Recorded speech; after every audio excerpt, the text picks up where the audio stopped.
Hi, my name is Vesa Juvonen and I work as a principal consultant in Microsoft Corporation. In this module, we'll cover the new SharePoint user interface enhancements and extensibility. This is an important topic since the UI is the primary surface end users interact with to get things done. It's also the prime real estate for extensibility since we all need our customizations to surface somewhere. We'll cover the following key topics, which will cover the key enhancements and improvements for user experience. We'll start by introduction to the new user interface experience, since there's a lot of improvements to make the user interface more consistent despite the functionalities we are using. In the following section, we'll concentrate on the server-side ribbon. We'll cover how the ribbon has been implemented and how it can be customized or utilized in our own customizations. After that, we'll cover the new possibilities to show relevant messages for end users using status bar and notifications. One of the key improvements in sense of the so-called fluent user interface is the new dialog framework. We'll concentrate on how it's also implemented and how we could utilize also that one efficiently in our customizations. There has been also changes in the page handling and master page support for SharePoint 2010. These changes and possibilities are covered in the following section. And as a final topic, we'll concentrate on the changes concerning themes. So let's start by going through the details of the new user interface. In SharePoint 2007, there's many different surfaces to interact with. These surfaces each have unique aspects and ways to interact. For instance, context menus, site actions, and list actions might all contain items that operate on the list. It's not entirely clear what commands is available in each place and so on. And also, is the command available outside of the direct list view when the list is placed as a web part on a page. In 2007, when a user starts interacting with different surfaces, many of the commands will cause entire page to be reloaded or cause navigation to occur. Reloads and navigations are prime cause for end users losing focus and getting lost in their production. User productivity will decrease when they have a complex user interface to deal with. Product should allow people to focus on what they intend to do and should prevent users from needing to modify their normal working routines to work around product complexities. An important aspect of the SharePoint is its capability to create rich interactive dashboard pages using web parts. However, for authoring of these web parts, it's hard to show rich user interface for end users to interact with. The toolbar is rather ugly and single commands is rather limited. When you have more than one list view web part in a page, each of them might be rendered differently, depending on your settings. This adds clutter on a page and does not allow the same level of interaction when viewing each list separately. When people wanted to have rather simple page containing some formatted text and some information from list or two, they need a library to store their page. Shared document was often used in team site, but this library is named inappropriately. They need to create a web part page and add appropriate web parts. They need to interact with content editor web parts, which uses a separate tool pane for editing content, not that intuitive at all. Adding any rich content like images requires a separate image upload to some location first, and then difficult inclusion on a page where the web part or the image is shown. This editing experience was not that good and needed to be enhanced. In SharePoint 2010, the user interface provides consistent experience for formatting content and how to add rich elements on the page, for example, images. We don't have to add any web parts on a page if we don't like, to be able to have rich content available.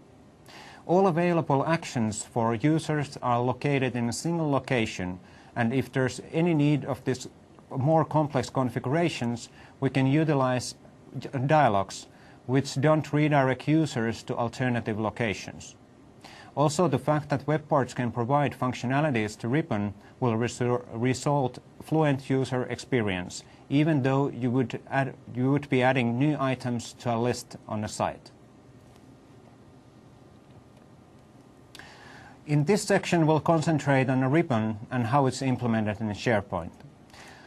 We'll also cover how you can utilize the ribbon within our customizations to provide similar consistent user experience as for out-of-the-box functionalities. New Server Ribbon provides consistency with the client ribbon introduced already in the previous Office client versions. Ribbon is context-aware and can only show the relevant actions for shown content.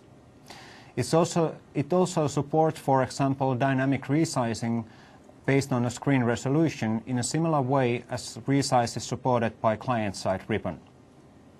Ribbon is also familiar, so end users can easily adapt to the tasks and functionalities available. Technically, Ribbon is implemented using XML-based configuration and JavaScript. There's a rich JavaScript interface for developers to use for further enhance or change the behaviors available. Ribbon is designed in a way that it's, especially when we use out-of-the-box master pages, always rendered on the top of the page, and it doesn't scroll out of the view. This way the end users can always locate the available functionalities easily from one consistent location. Ribbon provides contextual tab model, which means that it only shows relevant actions for the users depending on the context. Good example is, for example, the imaging editing option, which are shown in its own tab, and only when user selects the image to be modified. A lot of the out-of-the-box functionalities in a ribbon provide command review functionality. Basically, users can see what would happen if the command is executed before it's applied. Good example of this is the font size preview. Ribbon is dynamically scaled based on available screen resolution. So if buttons are not rendered using a large image properly, they are automatically scaled to smaller images. Ribbon also provides capability to have so-called super tooltips. You can define these also for custom buttons added to the page. This means that you are able to provide proper description of the functionality with adding a tooltip images and so on. Ribbon supports not just buttons, but also other controls to be used in rendering. There's quite a few different types of controls available, which you can use to provide functionalities for end users. All supported controls are listed on the left side of the screen. And as you can see, there's a lot of different possibilities. Only control which we don't have out of the box is the gallery control compared to the client-side ribbon, but you can mock up this using the existing controls if required. Ribbon XML defines the UI, and the actual behavior is dependent on the JavaScript. A lot of the out-of-the-box functionalities utilizes heavily JavaScript client object model to provide different functionalities available. Ribbon is either server or client rendered. All JavaScript loaded for the ribbon is loaded on demand to optimize the initial loading time of the page. There's also no tables used in ribbon rendering. It uses CSS layouts and styling to provide the UI. Out-of-the-box buttons have been optimized in that sense that they use clustered images, so that the overall amount of round trips and requests from browser to server side is optimized. Basically, this means that instead of loading individual images one by one, we are loading clustered images which are single images containing the graphics for multiple buttons, and then CSS is used to only show certain areas of the particular image. This will enhance the performance of the or decrease the network load. Let's move to ribbon extensibility. Ribbon is fully extensible, which means that you can remove or replace any of the out-of-the-box controls. You can also add new controls to the ribbon based on your requirements. Potentially, you could even replace the ribbon entirely, but we think that it's actually providing some value, so hopefully you're not taking this route. Ribbon also provides backward compatibility for the custom actions in 2007. If you had custom actions in toolbars which are not available anymore, these would be now available in the Custom Commands tab. Note though that since Ribbon is fully client-side code, those custom commands which used server-side code are not supported in SharePoint 2010. If you use server-side code in your custom actions with previous versions, you'll need to refactor the code to achieve the same functionality in 2010. So how do we actually add the new controls to the ribbon? There's a ribbon XML which basically defines the key elements of the ribbon. Easiest way to add new controls to the ribbon is to use the declarative approach and define the new controls using new ribbon-related custom actions. More complex behavior might require JavaScript page component to be created to achieve the desired functionality. So what does it actually mean in practice? Let's have a more detailed look on this in the following slide. Out-of-the-box ribbon controls are defined in Command UI XML.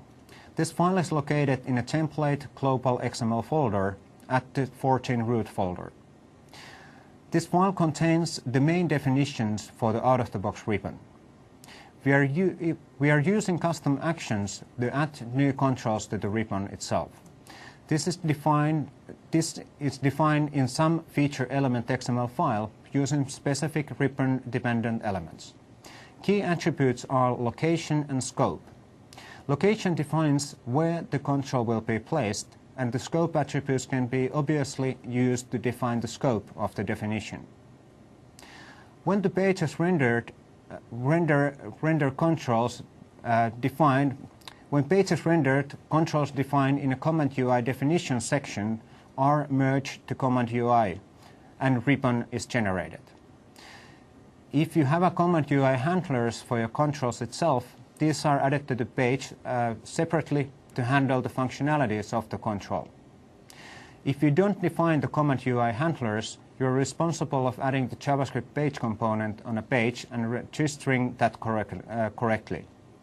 Basically, it's much more easier to use the Command UI handlers directly from a custom action if possible.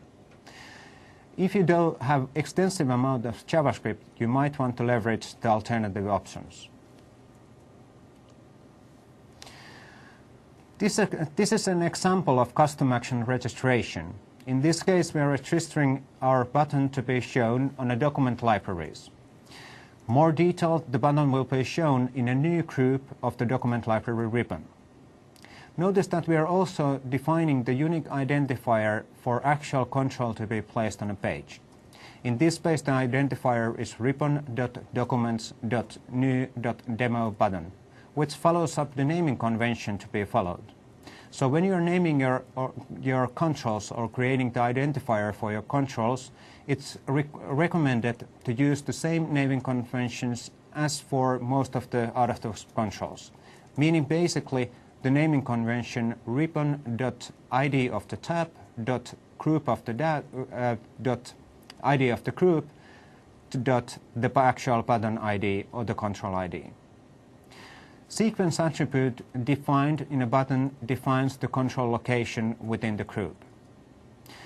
Command attribute defines the identifier of the command action to be performed when a button is clicked. You want to ensure that it's unique string for your command. This defines the command UI handler which should be used. Good naming convention is to use the ID of the controls and extend that with the unique identifier. In this case, we have defined the identifier to be documents_new_demo_action. The template alias defines the template to be used. Every group has the templates which they use for layouting their controls. Most of the out-of-the-box groups uses flexible2 template, which have two sections, O1 and O2, which stands for overflow 1 and overflow 2. This means that you can add as many buttons or controls as you want, and the template will just be expanding. If you get the template alias wrong, groups are unable to decide where do you want to put your controls, which causes the control not to be rendered. The Command UI handler defines the actual action to be performed when user clicks the button. If you add an URL here, user will be redirected to a particular address. You can also write JavaScript like in this example, where we just show the JavaScript alert whenever user clicks particular button. Out-of-the-box button locations are listed in a Command UI XML file, as mentioned in the previous slide. When you're adding your own controls or buttons to existing groups, you define the location based on this file. In that case, the location would be something like ribbon.tab.thegroup-to-use.controls._children. You want to, however, verify the location identifiers from the Command UI XML to ensure the exact identifiers to be used. Within the example, we are adding a custom convert documents button to a document libraries. So in this case, the location would be ribbon.documents.manage.controls._children. Basically meaning that the button would be visible in the document libraries in a managed group, and it will be placed there. The order within the group is based on the sequence attribute defined for the control itself. The concept of multi-level targeting is that the ribbon shows content for multiple levels in SharePoint. So if you are within the site, so site context applies. You might be on a page, so the page content applies too. On this page, you might have a selected list web. On the page, you might have a selected list web part, which also adds the context of what buttons and controls to be shown in ribbon. So there's no need actually go to the list to work with the list. You can just do it by do that from anywhere you see the list data. Out-of-the-box list handling is a really good example of providing these buttons to ribbon to manipulate the data of the list without losing the user's context in the user interface.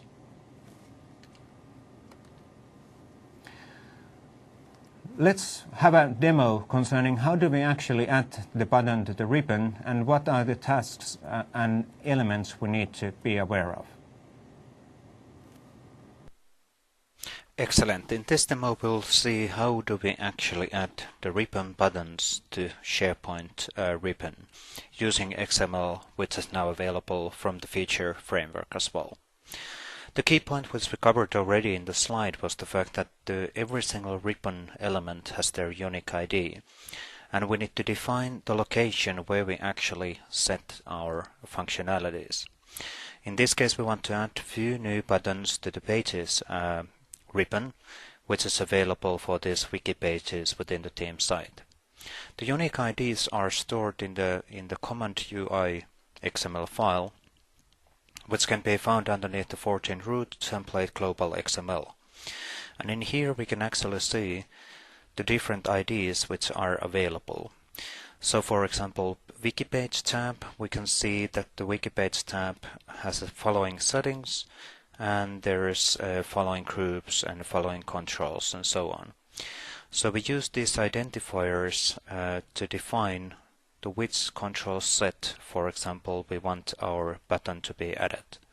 So if we would like to add, for example, a custom button to edit and checkout control group, that would be the ID or the location would be this one. So let's actually have a look on the Visual Studio side. In this case, we have a Visual Studio project which actually has two different ribbon customizations. Other one is relatively simple, where we only add one button to a existing ribbon group. Let's a little bit resize the Solution Explorer so we're actually able to see what are we adding here. And the key point with the IDs is the location. So when we define that the ribbon Wikipage share control on children will be the location, we will be adding our custom button underneath this share group. And of course, obviously, when we add a button to the ribbon, we also need to name or give an identifier for that button to make it truly work. In this case, we are using the same naming convention as the out-of-the-box ones, and then we have the demo button. The key point which we also are setting in here for the button is the command. So in this case we use command demo hello world again. And this has to be unique, otherwise there will be multiple buttons hitting the same custom command UE handler. So we can define this actually to be based on the ID as well. In this case it's a demo hello world again, and that will reflect to this command UE handler, and on that handler we have the actual JavaScript which will be called when we click the button. Relatively simple and straightforward. The other example which we have in this demo is how to add a group to ribbon, which is a little bit more higher level control. So the buttons, if we have a look on this one, it was supposed to go to share and demo button. Let's have a look on where does it actually go. So we have the share and track functionality, so that button will be in here. The share and track functionality itself is a group, like the manage in here is a group. And we can also define these custom groups for our custom buttons if we want. And that it's a little bit more complicated XML, but it follows up the same rules. So if we do add a group, we need to define first the UI definition, and the key point here is that we are adding group to Wikipage groups, and we have the unique identifier for the group, and within the group we have controls, and we have a single button at this demo. And this is also a relatively simple button which will do a demo hello world, and there's a hello world JavaScript handler for that particular button as well. But it will be rendered in its own group, and the group itself will have its own text which will be available, which is a Ignite custom group. Let's deploy our customization to the SharePoint, and since we are modifying only SharePoint ribbon, we can actually deploy our customization as a sandbox solution. So they will be available quite quickly. And we don't have to recycle the IIS, and the deployment is really fast and straightforward. As we can see, the deployment has succeeded already, so let's move back to our team site, and let's refresh the page so that the ribbon settings are refreshed as part of the rendering. So now the command UI, the definition in command UI XML and our definitions in the feature framework will be merged, and when we go to the page tab we can see two different buttons available. We have the simple button within the share group, and we have our own Ignite custom group where we also have a one button existing at the moment. We could easily have multiple additional buttons here as well, or other controls. So now when we click this button, our JavaScript will be executed, and we're able to do whatever is requested based on the business requirements. And we can easily combine, for example, JavaScript client object model to these buttons to actually start modifying the site structure directly when these buttons are clicked. Relatively simple, relatively straightforward, as long as we get the IDs correctly and we know the location where we actually are putting these buttons to. And that sums up our demo. Let's continue with the details concerning status bar and notifications, and how we can actually show additional messages for the end users without interrupting their actions they're performing within the page. The status bar and notification area are prime places to show messages to end users. Both of these have a little bit different purpose. General idea is to provide relevant content for the end users in the context without distracting them. Status bar should be placed to display persistent. Status bar should be used to display persistent information such as page status, page version, or some action to be performed. Notifications are used for transient or semi-transient messages. The status bar can be shown in a few fixed color that indicates a positive or negative status. The notification area is used for smaller messages. Of course, both items can be accessed through the code, so you can show your own messages using SharePoint infrastructure. Good examples of the notifications are the messages shown during the page life cycle, like saving the page and so on. As mentioned in a previous slide, status bar is aimed to be used for persistent information. Status bar is located just below the ribbon through the user interface. There are 4 different reset background colors available for the messages, which also indicate the importance of the message. If you have 2 messages shown at the same time with 2 different importance levels, higher priority messages will define the color to be used. For extensibility, there's JavaScript and server-side APIs.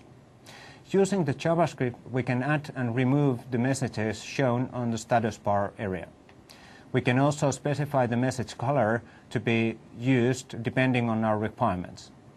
Server-side statuses can be set during the page rendering time using a specific out-of-the-box server control placed on a page or on a web part. Message shown within the status bar is HTML, which means that we can include links and images if required.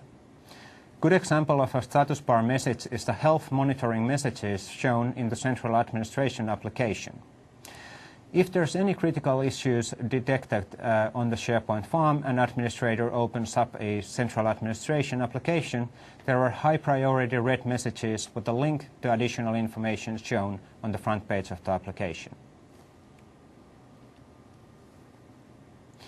This slide defines the APIs to manipulate the status bar using JavaScript.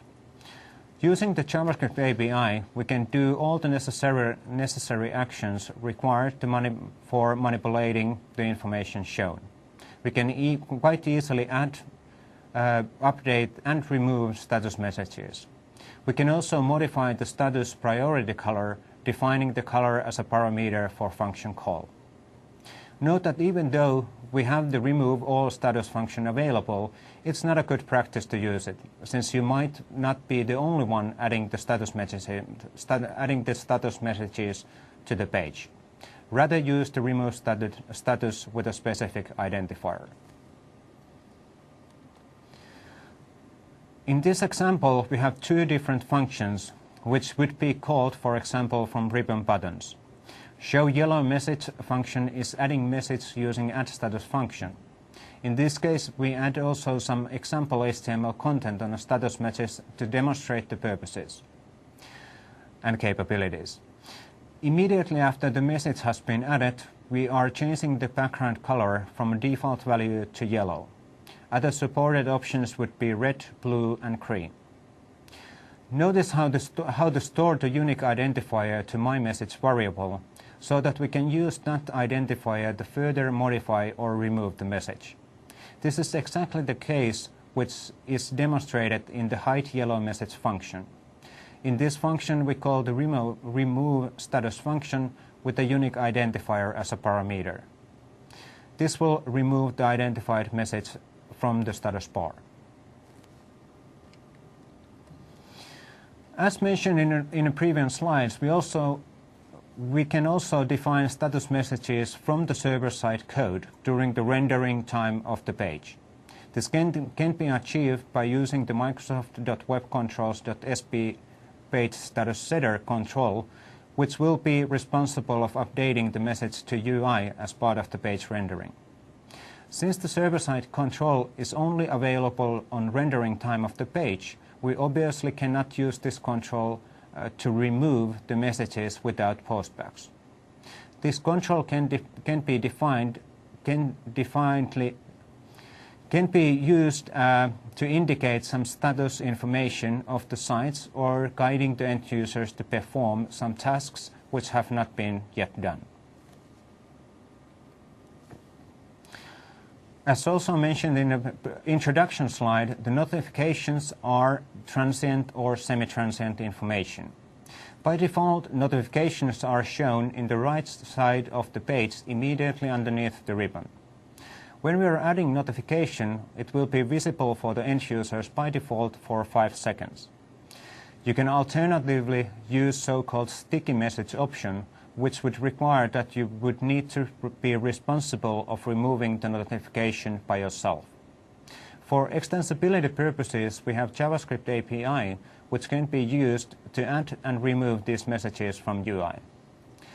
Like the status bar messages, notification messages are also HTML, so you can include any links, images, or other HTML elements for your message as needed.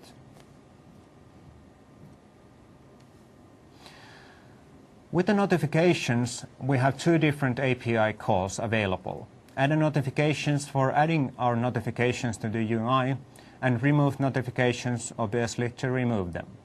If you have a specific notification, if you specify the notification to be sticky, like in the example given as a parameter, you'll need to remove the notification by yourself. This process is demonstrated on the example. We first add the notification with the sticky option enabled and store the status identifier. Since the status identifier has been stored, we can use that also to remove the message from the UI. Let's have a closer look on the status bar and notification messages and how they are shown and how we can utilize them within our customizations. In this demo we'll concentrate on status bar and notes functionality, which we can obviously utilize from the ribbon or from any web port as well. In this case, for the clarity, to make this thing simple, we have implemented this based on a custom web port, which is a visual web port, so we can more easily show the JavaScript which will be executed. But as we covered in the slides, the notifications and status bars can be used or started from the JavaScript as well. We have 4 different colors available for the status bar messages, and we can easily customize the messages to be added to the status bar. Let's first have a look on the client-side functionality and then see how this is actually implemented. Let's add here a custom message, which will be included to our messages which we add to the status bar. And if I now click the Show Red Client-Side Message, we will see the red message and the custom message, and with that one link which could actually point to anywhere we want. The color coding is based on priority of the messages which we are showing. So that means the following. So if I now hide the red message and let's set the blue message here, which is a little bit different message. Well, it has the blue message and a custom message text as well. But now if there's an additional more important message to be shown, like the yellow or red message, the whole status bar will be recolored based on the highest priority of the messages. And as we covered in the slides, the priority is from blue, green, yellow to red. So now we have a blue message and a yellow message, so the yellow will be the color to be shown. On the yellow message we also had a GIF animation included just to demonstrate the fact that the messages are actually HTML.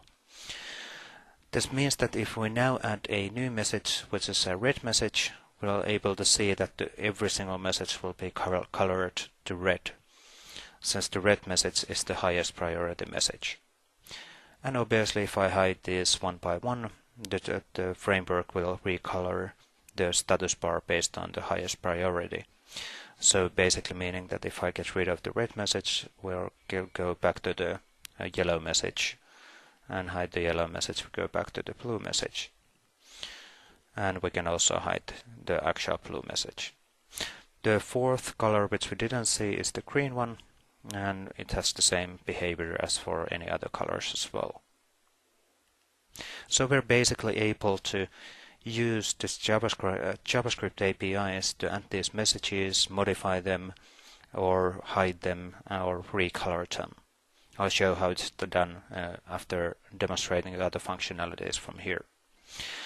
We can also do or update the status bar messages directly using a server-side control. This would be usable, for example, if you have created a site and you want to request additional information, or you want to guide the end user to some alternative page to do additional configuration settings or whatever, or requesting information. So whenever we request the site, we're using the server-side message to generate the whatever we want to show within the status bar. So this comes from the server-side, ignite server-side message, and we will do a full postback as part of this. And this demonstrates the fact that we can define these status bar messages directly from the server-side as well.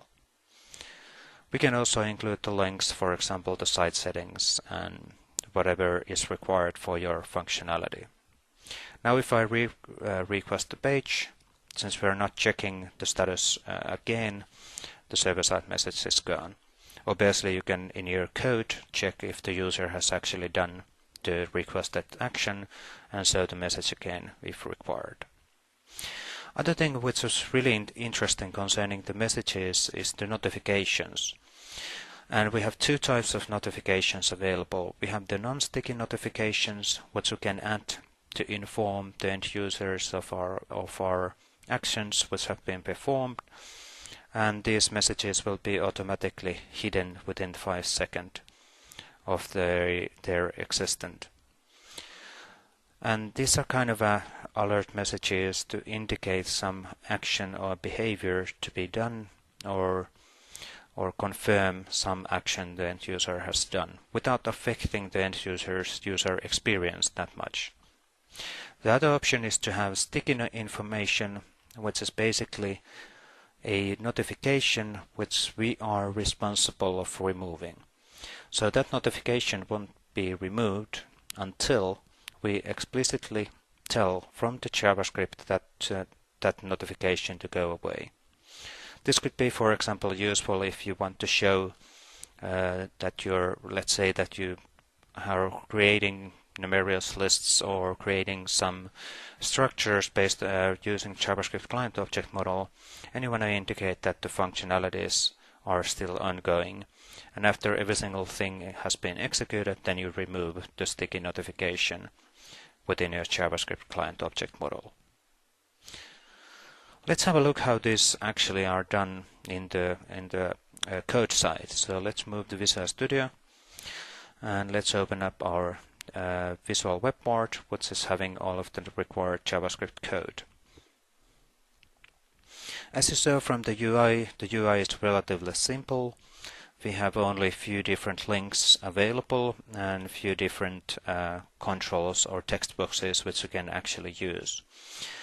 And most of the functionalities we demonstrated are based on JavaScript and client-side functionalities, but there was also the possibility to utilize SP page status setter, which is something which we can use as part of the rendering of our actual page to inform information. So basically meaning the following: we have the text box 2, and the button 1, and we have the SP page status setter. And from the actual code, we can see that we are creating a status to be shown based on the settings on the page and based on the information in the text box, and we are adding a link also to site settings page. And then we use the status setter add status method to actually get the status to be shown within the UI. And for this we can definitely say what kind of color we will be using when we actually render the message within the UI.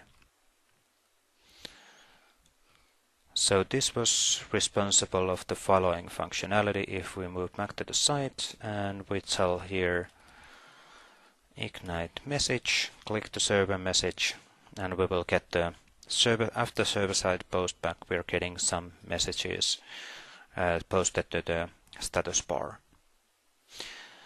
The other functionalities were client-side functionalities, so let's have a look on those and the implementation of those ones. We have the show message 0123, and we have the sticky notify and non-sticky notify functions. The show message functionality is based on the following implementation. So within the show message, we first see if we have our array of 4 items available. If it's not, we create it. This is used to store the message IDs, which we actually are showing within the UI. Then we get the txt message, which was one of the text boxes on the site, so we include that as part of our message. And if there is already existing ID or existing message with the same ID present, we are removing it.